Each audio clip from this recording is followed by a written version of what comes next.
Questions, Coach? Yeah, obviously that was a really good win for our team, especially the way it finished up in Tuscaloosa and not swinging the bats at all. And then getting down today like we did 6-0. I mean, very rarely does a team get 5 hits in a row, and they did. I think we got the first out in the second, and they got 5 hits in a row. One of them left the yard, and the last one, or the one that was 4-0. You're thinking, okay, dead runner second and third, and that wind pushed that ball down on our right fielder. Down 6 was tough, but then it was 7. Then it was 7-1, and we just kept saying if we could just punch in 3 runs somehow, hit a home run, find a way to get it back to 7-4, put a little pressure on them, and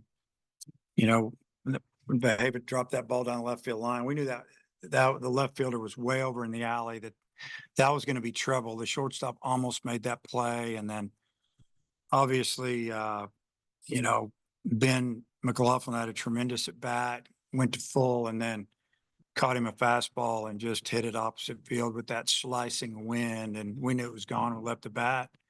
That was just a big swing. There were plenty of those, but just proud of our guys, man. They rallied and just kept going, and found a way to win against a team that can really hit. And we got our hands full again tomorrow. Coach, you guys had both teams had 7 hits with runners on. Just, your overall thoughts on just the performance at the plate, and to not only have them have the 6-run inning, but you guys also countered with the 6-run inning of your own. I mean, it's really rare to have a 6-run inning, but to have each team have one, and the team that got theirs second ended up winning the game. It's kind of unusual, but a lot of clutch hits, a lot of 2-out hits. We only put them on, I think, maybe 1 walk and maybe 1 hit by a pitch.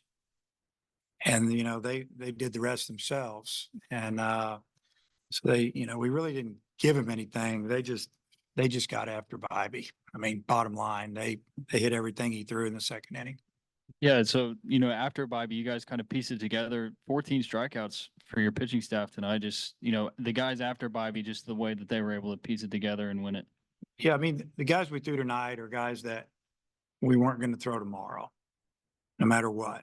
I mean, if we'd have lost today, we were going to probably throw these guys a little bit because we need some guys for Friday, obviously, and Saturday. But, that's what I told the team out there. The bullpen was amazing tonight, and they just did a great job. Everyone we brought in there. And, I mean, Parker Crowe came in and got the 2 lefties and ended up getting the right-hander. And, he was good to go, but we're trying to get him rocking, get him going a little bit and get his confidence up, and thought, well, maybe Will can give us a couple. We can get the lead. Maybe we can go to Gackle. Will gave us 1 1/3, and his pitch count was getting up a little bit. We need to have him available. He didn't lose his stuff. I mean, the guy jumped his first pitch, left it in a little bit, hit it low, below the wind, and got it out of the park. And then Gackle came in, and he was pretty darn good. And through 24 pitches, and we were trying to figure out if we were going to bring him back out if we went to the 10th. And I think we had kind of agreed to bring him back out, but maybe not let him go very long, just see how it goes, because we need him on the weekend. We could use him as early as Friday. So, but a really good job by everybody that came out of the bullpen today. It was really good to see. Coach, you said how good this team has been punching back, and with down 7-1 going to the bottom of the 5th, what was the energy like after Ben McLaughlin's 2-run homer, and of course the RBI double by White to tie the game? I mean, after the home run, I think the dugout was good, even when we were kind of getting it handed to us. Honestly, I mean, we didn't feel like that the game was over. We still had 5 at bats or something to go, and but when Ben, right when he hit it, we all knew it was gone, just because of the way with that crosswind left-handed hitter slicing it. Would have been out anyway, but with the wind, we knew it was going to go way out. And the dugout, it lit up the dugout pretty good, and then we got the double and tied it. We're thinking we're going to get another hit and take the lead, because that's just kind of the way it flows in the dugout. And you got to give Jason Jones some credit. He had a really big night. He had a line drive off the center field wall against a 20-mile-an-hour wind, and then he's trying to call timeout and got his hand up, and the pitcher kind of quick pitch, most of it have your eyes. I think he was really trying to call timeout. He just really wasn't ready yet, and he was kind of like, bang, guy throws him a slider. He had a little rhythm going there and just hammered it. And that ended up being the tying run. And but he hit 2 doubles tonight for us. That was big. In the bottom of the ninth, their last pitcher, Parker, he came in with a 0.44 ERA and then throws then 2 errors were committed to set up the walk-off. Yeah.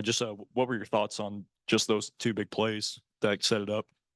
Yeah, the ball to the third baseman, it hopped over his glove. We have a perfect view of it. He was going to the ball and it hit something. I don't even know. He might have got a little leather on it, I guess, but it took a bad hop. So, I guess you scored in there, but it was a bad hop. And but the one that got him was, it looked like he didn't feel the ball immediately turn to throw to second and try to turn a double play, because that could have been a double play. Like he was going to go run the ball or throw the ball to first base and realize I need to throw the second base, kind of slipped through the ball, and there you go. And I mean, that's a recipe for disaster. And, we kind of saw that in our game 2 at Alabama.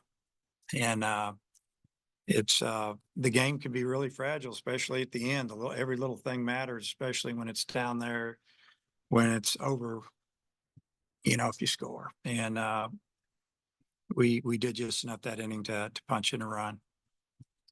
You've been saying for a lot of games now that you think the offense is coming. I know that these weren't necessarily all the players that you use on a weekend, but do you feel like maybe you overcame a hurdle or something tonight offensively? I think obviously I think some guys gained some confidence, and I thought Peyton Holt swung the bat really well. His last at bat, I think, was that in the 9th. He'd like to, or the 8th, he'd like to have that one back. The slider he swung at that would have made it a full count. But other than that, I thought he had a really good game, and some of the guys have just been swinging it a little bit. It's good to see Wagner, got a couple big hits, and I really didn't want to pinch hit for him, but the numbers told me to. I mean, righties are hitting like, I don't know, 120 against him, and lefties are hitting 300 or 350, and I'm glad Souza got enough of that ball to get it to the outfield. Honestly, if the wind hadn't been blowing in, it might have went out of the park, and that thing got up there so high and started coming back. But yeah, I think we gained a lot of confidence, and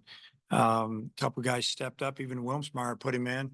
He got a great jump on that ball, got a great read and ran it down. And just, a lot of guys contributed to the win tonight. It was good to see. They were out hitting you 10-2 through 3.5 innings. Rest of the game, your guys were hot. Theirs got shut down. What was the key? I don't know, just maybe just relaxing a little bit. We hit couple balls on the nose in the first inning and maybe 1 or 2 in the third inning, and they just went right at people, and kind of had that happen a little bit to us on Sunday in Tuscaloosa. And then things started just going our way a little bit. We got some big hits and took a walk here and there, and we scored that first run. But you think about it, we hit into 2 double plays, one with first and second, one out, one with the bases loaded, and 1 out, and we're getting ready to score runs. We still scored that many runs. If we could have stayed out of the double plays, we probably would have scored another 3 or 4 runs early.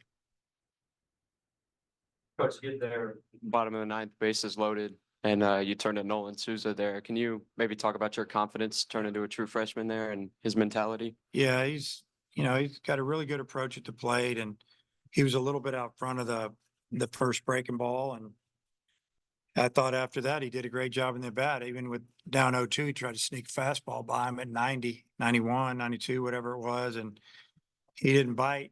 He didn't swing. And then I think he fouled the pitch off, and then he got the sac fly. But, he's got like, 60, 70 bats now. And to me, I don't see him. I don't look at him as a freshman. I look at him as just a good hitter. And I have a lot of confidence in him.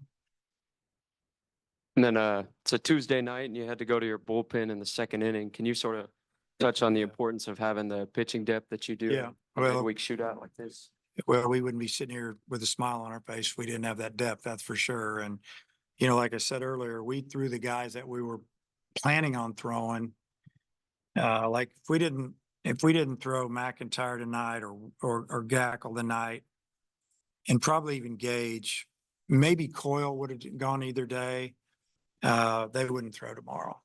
Because we got to get them ready for Friday, possibly Saturday. So it was just a great job by the bullpen. We had a couple other guys out there that we have confidence in too, if the game would have continued on. Started on center today, I guess. What's the importance of just having somebody like that that's played, left, center, right, just all within the past couple of weeks, along with infield? Well, it's huge, it's at any level of baseball. If you've got a guy that can play multi positions and can swing the bat, he can give a guy a rest. He can start at a position, move around in the game when you make changes. I mean, even the big leagues have a utility player. And a lot of times that guy can play left or right field and all the infield positions. And it's really valuable, but Peyton's been swinging the bat really well. And I wanted to get him in the game again. He deserved to play tonight, trying to figure out how to just to get some more offense, create some offense. And he did that for us over the weekend when other guys weren't. And I thought he did it again tonight. Coach, I guess with Diggs, is he hurt or what? Yeah, what's going he's on got there? his non-throwing shoulder's been bothering him a lot longer than we knew. Let's put it that way. He'll be ready for the weekend. He just had some swelling in there and just give him some anti-inflammatories, let him calm down this week, not swing the bat for a while. And they said he should be good to go by Thursday, probably at our practice down in South Carolina. So, I appreciate his effort. He tried to tough it out but it's been bugging him, and you could kind of tell that on certain swings it was bothering him. So we just want to get him 100%. If he's not 100% by Friday, I won't play him. And have you decided on a starter for tomorrow? Yeah, we'll go with the big fish. Dave, when you were in here last Wednesday, you said that Hunter Dietz was going to have an MRI that night. Do you have an update on him? Yeah, it's good right now. Everything we've seen, it's good. Just had some swelling, and we've had many doctors look at it. So, we'll just take it week by week and see if we can get him back, get him going in the next couple of weeks, unless something crazy happens or some gets read differently by a different doctor. But we've had a few doctors look at it. Do you think it's safe to say he won't pitch this week? He won't pitch this week. No. Good. I go. That's a lot of questions for Tuesday night, man.